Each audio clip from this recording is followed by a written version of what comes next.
여러분, 스마트폰 한번 열어보시면 연락처가 막 수백 개씩 있잖아요. 그리고 뭐 새벽 3시라도 터치 몇 번만 딱 하면 원하는 음식을 문 앞까지 바로 배달받을 수 있고요. 그렇죠. 요즘 배달 안 되는 게 사실상 없으니까요. 네, 게다가 명절에도 그 귀찮은 친척들 잔소리 피해서 나 홀로 호캉스 가시는 분들도 요새 정말 많거든요. 사실상 우리는 인류 역사상 가장 완벽한 수준의 개인의 자유를 누리고 있는 셈입니다. 외부의 간섭도 없고 원치 않는 의무도 다 차단할 수 있죠. 네, 맞아요. 그런데 이게 참 이상한 게요. 이렇게 완벽한 자율성이 한가운데에서 금요일 밤에 텅 빈 방에 혼자 딱 누워있을 때 갑자기 엄청나게 뼈 시린 고립감이 확 밀려올 때가 있단 말이죠. 다들 한 번쯤 겪어보셨을 텐데. 그게 진짜 뼈아픈 모순이죠. 우리는 그동안 타인이 내 삶에 간섭하는 걸 무조건 어떤 불편함으로 규정해 왔잖아요. 그래서 모든 관계를 내 입맛에 맞게 통제하려고 엄청 애써왔거든요. 네네, 내 맘대로 하고 싶으니까요. 그런데 그 통제의 결과가 시원한 해방감이 아니라 지독한 외로움이라는 사실? 이게 바로 현대인들이 마주한 가장 당혹스러운 청구서가 아닐까 싶네요. 당혹스러운 청구서 표현이 확 와닿네요. 그래서 오늘 저희의 심층 분석, 이 깊이 있는 탐구에서는 이 역설적인 상황을 아주 도발적이고 또 꽤나 전통적인 렌즈로 진단한 글을 파헤쳐볼 겁니다. 네, 오늘 다룰 자료가 참 흥미롭죠? 네, 바로 2026년 4월 23일에 발행된 김형래 편집장의 칼럼입니다. 제목이 폐허 위에 세우는 온고지신의 지혜, 그리고 부제가 공동체의 복원을 위하여인데요. 제목부터가 던지는 메시지가 아주 선명합니다. 이 글은 현대사회의 고독이라는 이 거대한 문제를 보수적이고 전통적인 가치관이라는 아주 확고한 시각에서 바라보고 있거든요. 맞아요. 그래서 본격적인 논의에 들어가기 전에 청취자 여러분께 이 점을 먼저 꼭 짚어드리고 싶습니다. 이 칼럼의 시각은 상당히 전통적이고 보수적입니다. 근데 어떤 분들은 들으시면서 격하게 고개를 끄덕이실 수도 있고 반대로 어떤 분들은 이 관점이 몹시 불편하게 느껴지실 수도 있어요. 하지만 오늘 저희의 목표는 이 저자의 주장에 찬성표를 던지거나 반대하는 게 절대 아닙니다. 그렇죠. 우리는 철저히 관찰자 입장이니까요. 맞습니다. 정치적인 입장을 다 떠나서 저자가 현대사회의 심리적 붕괴, 그리고 세대 갈등을 대체 어떤 심리적이고 구조적인 건축물을 통해 바라보고 있는지 그 메커니즘 자체를 아주 객관적으로 낱낱이 해부해보는 게 오늘 우리의 미션입니다. 훌륭한 접근입니다. 나와 완전히 다른 관점을 가진 텍스트의 뼈대를 분석해 보는 것만큼 우리 사고를 확장시키는 일도 없거든요. 특히 이 저자가 현재의 사회적 상태를 진단하면서 사용한 단어가 아주 섬뜩할 정도로 강력합니다. 섬뜩한 단어요? 어떤 거였죠? 바로 현대사회를 폐허라고 규정했다는 점이죠. 폐허. 단순히 우리 사회에 문제가 좀 있다 이 정도 수준이 아니라 무언가가 완전히 붕괴되었다는 뜻이잖아요. 도대체 무엇이 무너졌길래 이렇게 극단적인 단어를 쓴 걸까요? 저자는 그 붕괴의 원흉으로 극단주의적 개인주의를 지목합니다. 겉보기에는 기술도 발전하고 경제도 고도로 발전해서 되게 풍요로워 보이잖아요. 네, 아까 제가 말한 배달앱이나 호캉스처럼요. 맞아요. 그런데 내면을 들여다보면 앙상하게 뼈대만 남은 고독한 자아들만 배회하고 있다는 거예요. 여기서 저자가 독일의 유력 매체인 디 웰트즈의 분석을 아주 흥미롭게 인용하는데요. 디웰트. 거기서 뭐라고 진단했나요? 이 매체가 현 시대를 가리켜서 자유의 과잉이 불러온 정서적 파산 시대라고 명명했거든요. 정서적 파산이요? 와, 단어 진짜 세네요. 그런데 자유의 과잉이 어떻게 파산으로 이어지는지 그 연결고리가 한 번에 딱 와닿지는 않거든요. 보통 자유가 많으면 정서적으로도 풍요로워야 하는 거 아닌가요? 표면적으로는 충분히 그렇게 보일 수 있죠. 하지만 심리적 메커니즘을 파고들면 이야기가 전혀 달라집니다. 정서적 파산이라는 건 말 그대로 우리가 위기 상황에서 꺼냈을 수 있는 연대감의 잔고가 바닥났다는 뜻이거든요. 연대감의 잔고가 영원이 된 거군요. 네, 오직 나 자신의 욕망, 내 스케줄, 내 자율성만을 최우선으로 두게 되면 타인과 갈등을 겪거나 이걸 조율할 필요 자체가 없어집니다. 그쵸. 마음에 안 들면 그냥 스마트폰에서 차단 버튼 하나 딱 누르면 끝이니까요. 바로 그겁니다. 하지만 이런 마찰과 타협, 때로는 나를 양보하는 그 과정이야말로 인간을 정서적으로 단단하게 만드는 관계의 근육을 키우는 일이거든요. 근데 이 근육을 전혀 쓰지 않으니까 자아가 아주 앙상해질 수밖에 없는 거죠. 와, 자, 이 부분을 좀 더 자세히 풀어볼까요? 듣다 보니까 약간 이런 비유가 떠오르는데요. 오, 어떤 비유죠? 저자의 말은 그러니까 우리가 원하던 그 완벽하고 순수한 개인의 자유가 마음껏 뛰어놀 수 있는 엄청 넓고 푸른 들판인 줄 알았단 말이에요. 네네, 다들 그렇게 상상하죠. 그런데 막상 도달해보니까 사방이 벽으로 막힌 완벽하게 고립된 독방이었다. 이런 뜻인가요? 나한테 완벽하게 맞춰진 알고리즘의 독방이요. 이거 중요한 질문을 던져주셨습니다. 방금 말씀하신 그 알고리즘의 독방이라는 비유가 저자의 문제의식하고 아주 정확하게 일치하거든요. 아, 진짜요? 다행이네요. 네, 내가 좋아하는 음악, 내가 동의하는 의견만 보여주니까 처음엔 되게 편안하죠. 하지만 나를 자극하거나 도전하게 만드는 타인이 완벽하게 속어든 결과, 결국 끊임없이 나에게만 초점을 맞추게 되잖아요. 그렇죠. 끝없는 자기 최적화만 남는 거죠. 맞습니다. 그 끝없는 자기 최적화의 결과가 바로 그 고립된 독방인 셈이죠.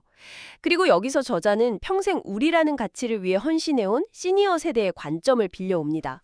시니어 세대요? 이건 또 어떻게 연결되나요? 이 현상을 단순히 요즘 젊은이들은 너무 개인주의적이라 문제야 이렇게 타자화해서 비난하는 게 아니에요. 오히려 이 텅 빈 청년들의 정신적 방황이야말로 우리 사회 전체가 무엇을 잃어버렸는지 뼈아프게 보여주는 아픈 자화상이라고 진단하는 거죠. 시니어의 관점에서 볼 때 이건 결코 남의 일이 아니라는 겁니다. 아, 그러니까 기성세대가 보기에도 되게 안타까운 상황이라는 거군요. 잠깐만요.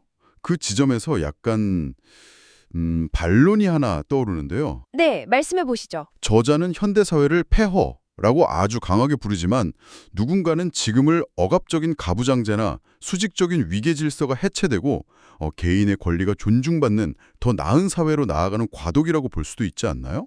왜 굳이 그렇게 절망적으로 폐허라고 묘사했을까요? 낡은 건물을 허물어버린 그 자리에 개인주의라는 새로운 집을 지었는데 새로운 집을 지었는데 그게 문제가 있다는 건가요? 네, 그 집이 단순히 붕괴의 조짐을 보이는 걸 넘어서 거주자인 현대인들의 영혼을 아주 실질적으로 갉아먹고 있다고 판단했기 때문입니다. 아, 영혼을 갉아먹는다. 네, 폭발적으로 늘어나는 우울증, 고립사, 이런 극단적인 사회적 단절 지표들이 그걸 증명한다는 거죠.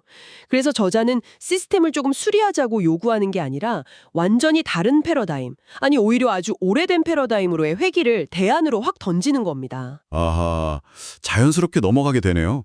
자유가 오히려 우리를 가두고 집이 무너지고 있다면 그 탈출구가 바로 저자가 옹호하는 보수적 가치라는 거군요. 맞습니다. 핵심을 정확히 짚으셨어요. 그런데 솔직히 말해서 현대인들, 특히 젊은 분들에게 전통이나 보수라는 단어는 나를 막 올가매는 족쇄 혹은 되게 답답한 구습으로 여겨지는 경우가 훨씬 많잖아요. 저자는 대체 이 강한 거부감을 어떻게 설득하나요? 저자의 논리 중에서 가장 흥미롭고 매력적인 역발상이 바로 그 지점에 등장합니다.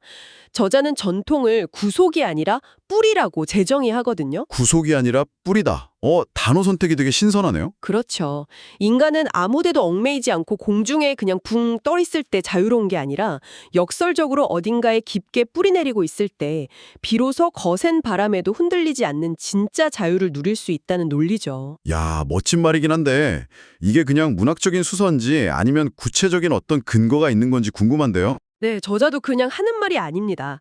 최근 심리학이나 사회학 연구 결과들의 아주 흥미로운 근거로 가져오는데요. 보수적인 가치관이나 확고한 신앙을 유지하는 사람들의 행복 지수가 극단적 개인주의자들보다 훨씬 더 높게 나타난다는 데이터들이죠. 와, 진짜요? 내 맘대로 사는 개인주의자들이 더 행복할 것 같은데 의외네요. 왜 그런 거죠? 아까 우리가 얘기했던 그 끝없는 자기 최적화의 짐을 내려놓을 수 있기 때문입니다.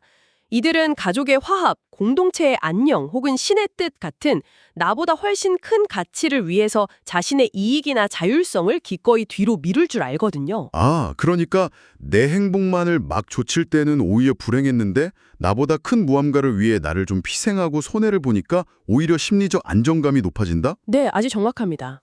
약간 이런 거네요.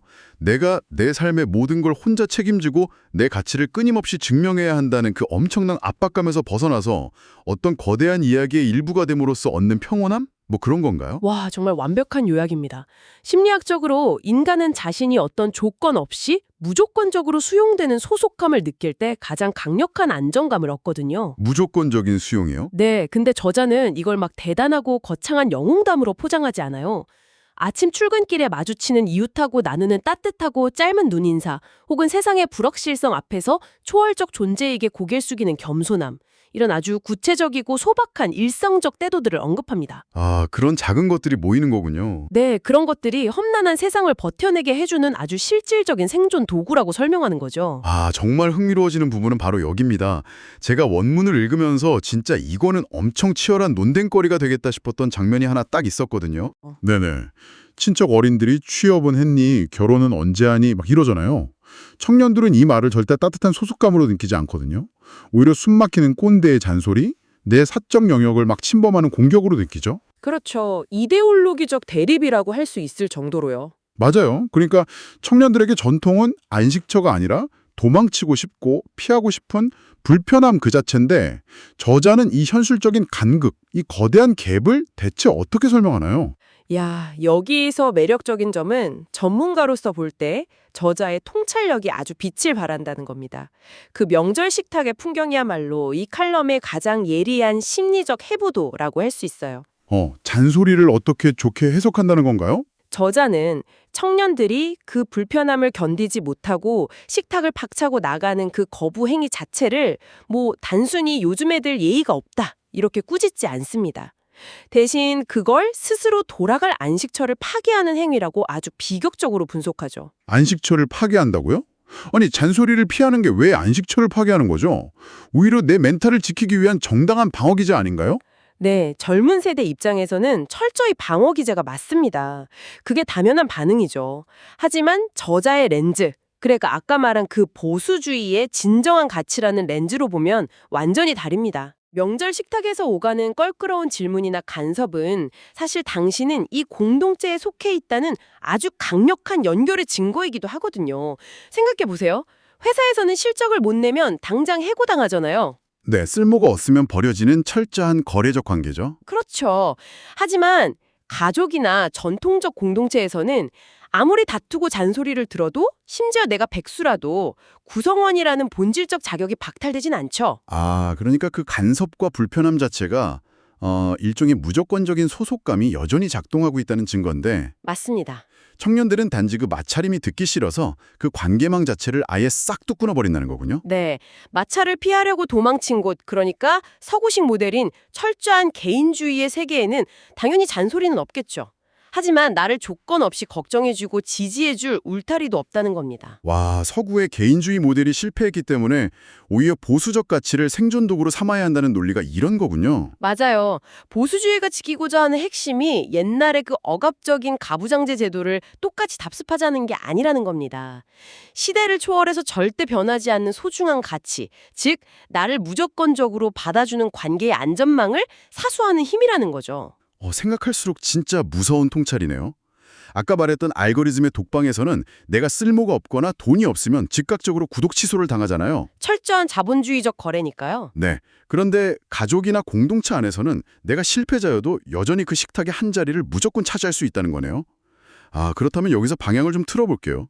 엄청난 문제가 하나 생깁니다. 어떤 문제죠? 이미 청년들은 식탁을 떠났잖아요. 그리고 각자의 스마트폰 화면 속으로 아까 말한 그 디지털 독방으로 다 도피해버렸습니다. 안식처를 스스로 거부하고 고립되어 있죠. 그럼 이 상황에서 이 꽉 막힌 단절의 벽을 도대체 어떻게 허물어야 할까요? 저자는 이 사태를 해결할 책임이 누구에게 있다고 보나요? 청년들 본인인가요? 놀랍게도 저자는 청년들에게 정신 차리고 당장 밖으로 나와라 이렇게 채찍질하지 않습니다. 오히려 화살을 기성세대, 즉 시니어들에게 돌리거든요. 시니어들에게 행동을 촉구한다고요? 네, 이 칼럼에서 가장 능동적이고 행동지향적인 요구가 등장하는 대목인데요. 저자는 시니어들이 그저 혀를 차면서 요즘 애들 불쌍하다 이렇게 방관자에 머물러선 안 된다고 합니다. 이들을 다시 공동체로 끌어안기 위해서 기성세대가 먼저 손을 내밀어야 한다고 아주 강하게 주문하죠. 기성세대의 책임이군요.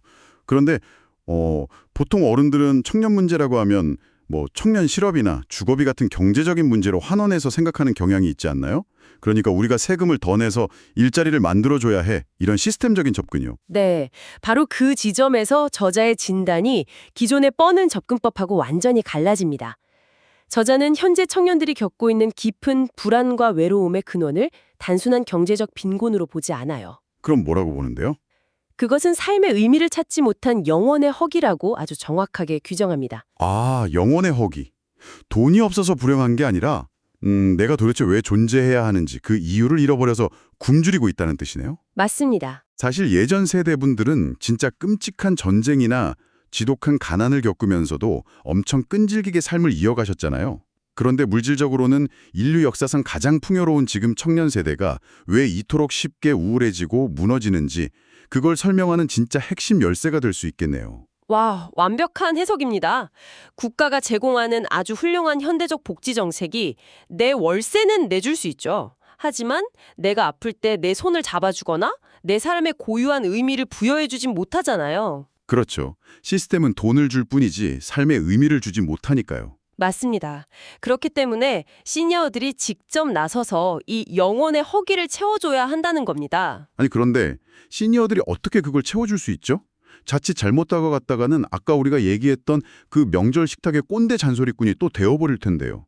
스마트폰 그만 보고 세상 밖으로 나와 이런 훈계는 전혀 안 먹히잖아요. 당연히 저자도 그 함정을 아주 잘 알고 있습니다. 그래서 거창한 교육, 훈계, 이념적인 설득 이런 건 철저히 배제하라고 조언하죠. 그럼 구체적인 지침이 뭔가요? 대신 아주 원초적이고 신체적인 행위들을 제안합니다. 스마트폰 액정한 가상세계에 매몰된 청년들에게 대면 접촉의 소중함을 다시 가르쳐야 한다는 거예요. 예를 들어 한솥밥을 먹는 식사 자리, 마을의 대소사를 일상적으로 함께 논의하는 시간, 누군가가 아파할 때 말없이 곁을 내어주고 등을 다독여주는 그런 행위들 말입니다. 아, 그러니까 텍스트 메시지나 디지털 공간의 픽셀로는 절대 전송될 수 없는 것들, 물리적인 온기, 살을 맞대는 그 대면 접촉을 통해서만 전달되는 에너지를 뜻하는군요. 바로 그겁니다. 시니어 세대는 그 거친 현대사를 온몸으로 다 부딪혀가며 살아남은 산증인들이잖아요. 네네, 엄청난 생존자들이시죠. 그분들이 군안들이 이겨낼 수 있었던 진짜 힘은 거창한 이데올로기가 아니었어요. 팍팍한 삶 속에서도 서로의 밥숟가락을 챙겨주던 이웃과 가족의 연대감에 있었죠. 그걸 말이 아닌 행위로 직접 보여주라는 겁니다. 디지털 가상세계에 갇혀 떠도는 청년들의 영혼을 이 물리적이고 따뜻한 현실 세계로 강제로라도 닻을 내리게 해주어야 한다는 아주 간절한 호소인 거죠. 와, 그렇다면 이야기를 쭉 따라가다 보니까 이 모든 것이 의미하는 바가 딱 정리가 되네요. 제가 한번 전체적인 맥락을 요약해 보겠습니다. 네, 부탁드립니다. 결국 저자가 하고 싶은 말은 이거군요. 우리가 수십조의 예산을 쏟아부어서 완벽한 청년 수당을 주고 무료 심리 상담을 제공하는 엄청 촘촘한 복지 시스템을 구축한다고 해도 그것이 신앙이 주는 마음의 굳건한 평화나 가족이라는 울타리가 맹목적으로 제공하는 든든한 지지를 결코 대신할 수 없다는 것. 이게 저자의 최종 결론인 거네요. 이것을 더 큰 맥락과 연결해 보자면요. 그것이 바로 이 칼럼의 제목에 있는 온고지신의 진정한 의미입니다. 과거의 지혜를 빌려 오늘을 새롭게 한다는 뜻이잖아요. 서구식 극단적 개인주의가 남긴 황량한 폐허 위에서 우리가 찾아야 할 유일한 대안은 최첨단 기술도 아니고 새로운 사상도 아니라는 겁니다. 그럼 오직 하나. 네, 오직 관계의 회복. 너무 오래되어서 촌스럽다고 취급받았던 바로 그 가치만이 우리를 다시 인간답게 살게 할 것이라는 묵직한 결론입니다. 관계의 회복, 시니어들이 한평생 지켜온 그 유대감이라는 가치가 방향을 잃고 고립된 청년 세대에게 물려줄 수 있는 가장 위대한 유산이자 무너져가는 우리 사회를 지탱해줄 기둥이라는 거네요. 듣다 보니까 처음엔 저도 다소 고루하다고 생각했던 전통이라는 단어가 완전히 다른 무게감으로 다가옵니다. 그게 바로 확고한 관점을 가진 텍스트를 읽는 묘미죠. 내 관점과 다르더라도 그 논리의 건축물을 끝까지 따라가다 보면 우리가 놓치고 있던 우리 사회의 커다란 구멍을 딱 발견하게 되니까요.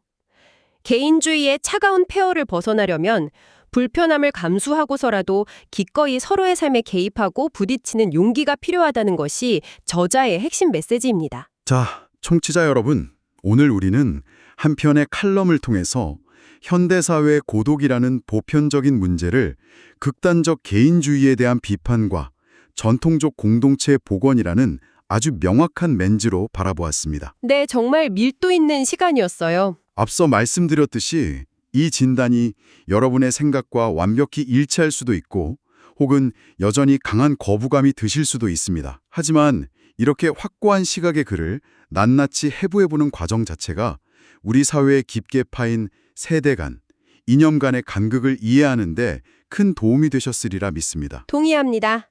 서로를 이해하는 첫걸음이 되었기를 바랍니다. 이제 오늘 우리의 깊이 있는 탐구를 마무리하면서 여러분 스스로 깊게 고민해 볼 만한 마지막 질문 하나를 던져드리고 싶습니다. 어떤 질문이죠? 저자는 진정한 안식처가 전통적인 공동체와 가족, 신앙의 테두리 안에 있다고 말합니다. 그 불편함을 감수하더라도 말이죠. 하지만 오늘날 많은 사람들은 반대로 자율성과 디지털 세계 속에서 타인의 간섭이 차단된 자신만의 안전한 피난처를 찾으려 고군분투하고 있습니다. 청취자 여러분은 어떠신가요? 고도로 파편화된 이 세상에서 여러분의 개인적 자유를 온전히 지키는 선과 타인과 깊게 연결되는 선 사이의 균형점은 도대체 어디에 있습니까? 혹시 우리가 시작할 때 얘기했던 그 알고리즘의 독방 기억하시죠? 우리가 그토록 갈망하는 진정한 의미의 독립이란 역설적이게도 나를 단단하게, 때로는 조금 숨막히게 꽉 붙잡아주는 구속력 있는 관계의 토대 위에서만 가능한 것은 아닐까요? 와, 정말 많은 생각을 하게 만드는 도발적인 질문이네요. 정답은 각자의 삶 속에 있겠죠? 맞습니다. 이 역설에 대한 답은 여러분 각자의 몫으로 남겨두겠습니다. 오늘 함께해 주셔서 진심으로 감사합니다. 네, 다음에도 우리의 사고를 확장시켜줄 흥미로운 텍스트와 함께 돌아오겠습니다. 함께해 주셔서 감사합니다.